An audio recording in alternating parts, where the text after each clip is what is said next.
ரகசிய உண்மைகள் channel viewers அனைவருக்கும் வணக்கம். எல்லா சாலைகளும் ரோமில் தான் போய் முடியுது அப்படின்ற பழமொழி மாதிரியே கீதையில் காட்டுற எல்லா பாதைகளும் நம்மளுடைய உள் மனதையே தொடுது அப்படின்னு சொல்லலாம். இதில் முரண்பாடுகள் இருந்தாலுமே இது ஒரு வட்டப்பாதை.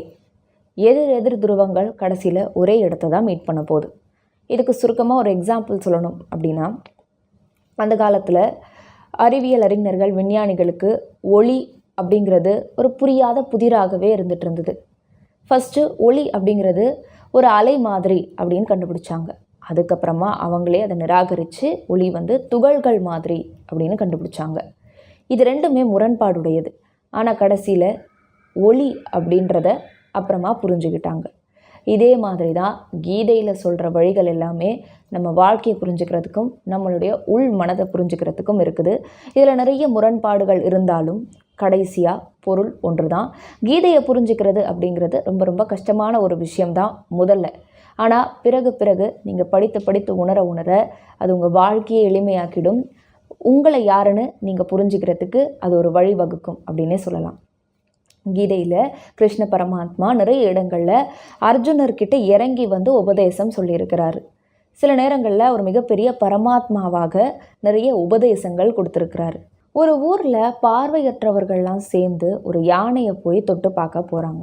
அப்படி அவங்க யானையை தொட்டு பார்க்கும்போது ஒவ்வொருத்தருமே அவங்க யானையில் இருக்கிற எந்த பாகத்தை தொடுறாங்களோ அப்படி தான் யானை இருக்கும் அப்படின்னே நம்புகிறாங்க.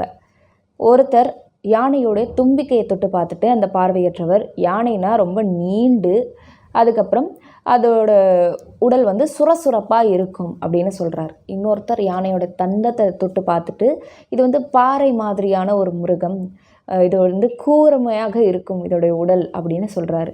இன்னொருத்தர் பார்வையற்றவர் யானையோடைய வயிற்று பகுதியை தொட்டு பார்த்துட்டு யானை ரொம்ப மிருதுவாக இருக்கும், ரொம்ப சாஃப்டான ஒரு அனிமல், ஆனால் ரொம்ப பெருசாக இருக்கும் அப்படின்னு சொல்கிறாங்க. இப்போ இது எல்லாத்துக்குமே யானை காரணம் கிடையாது. ஆனால் இவங்க ஒவ்வொருத்தரும் சொல்கிறதுக்கு யானை காரணமாக ஆகிறது. இவங்க ஒரு பகுதியை தொட்டு பார்த்துட்டு அப்படி தான் யானை முழுவதுமாக இருக்கும் அப்படின்னு சொல்லிட்டு ஒரு முடிவுக்கு வந்துடுறாங்க. ஆனால் யானை இவங்க யார் சொன்ன மாதிரியும் இல்லை, யானை போல் இருக்குது. அதுதான் உண்மையும் கூட. இந்த காலகட்டத்தில் மனிதர்கள் கூட நீங்கள் பழகிட்டு இருக்கும்போது அவங்களுடைய ஒரு முகத்தை மட்டும் பார்த்துட்டு அவங்க உங்ககிட்ட எந்த மாதிரி அவங்கள காமிச்சுக்கிறாங்களோ அதை மட்டும் பார்த்துட்டு மனிதர்கள் இப்படி தான் அப்படின்ற ஒரு முடிவுக்கு நீங்கள் வந்துடுறீங்க. ஆனால் ஒரு மனிதன் உண்மையிலே அவங்களுக்கான குணாதிசயம் வேறு ஒன்றாக இருக்கும். அதை நோக்கின ஒரு பயணம்தான் கீதை அப்படின்றது. கீதை நீங்கள் படிக்க உண்மையை நோக்கி போவீங்க. உண்மை புலப்படும், உங்களுக்குள்ளே இருக்கிற உண்மையும் புலப்படும், வெளியில் இருக்கிறவங்க கிட்ட இருக்கிற உண்மையும் புலப்படும். இதுதான் கீதையுடைய தனித்துவமே. இதை நீங்கள் படிக்க உங்கள் வாழ்க்கையில் மகிழ்ச்சியான நிறைய மாற்றங்கள் உண்டாகிறத நீங்களே உணருவீங்க. ஒரு ஊரில் பஞ்சம் இருக்குது அப்படின்னா அங்கே மழை வர வச்சு மக்களை சீரும் சிறப்புமாக வளமோடு காக்கிறவங்க தான் மாரியம்மன் அப்படின்னு சொல்லுவாங்க. இவங்களை வழிபடுறவங்களுக்கு சகல நன்மைகளும் கிடைக்கும் அப்படிங்கிறது ஐதீகம். மாரியம்மனை வழிபடுறவங்க அவங்க கோயில் இருக்கிற இடத்துல இருக்கிறவங்களுக்கு நோய்கள் அண்டவே அண்டாது, பயமே இருக்காது அப்படின்னு சொல்லுவாங்க. தன்னுடைய பக்தையுடைய குழந்தையை காப்பாற்றுறதுக்காக சிங்கமாக வடிவெடுத்து தானே நேரில் அந்த குழந்தையை காப்பாற்றிருக்காங்க சக்தி மாரியம்மன். இவங்களை பற்றின ஒரு கதையை தான் இப்போ நம்ம பார்க்க போகிறோம். இந்த சக்தி மாரியம்மன் எங்கே இருக்கிறாங்க அப்படின்னா பெங்களூரில் இருக்கிற வில்லனா கார்டனில் இவங்களுடைய கோயில் அமைந்திருக்கு. இந்த கோயிலுடைய வரலாறை பற்றி இப்போ நம்ம பார்க்கலாம். சுமார் ஒரு 100 ஆண்டுகளுக்கு முன்னாடி ஒரு பெண் வந்துட்டுருக்காங்க.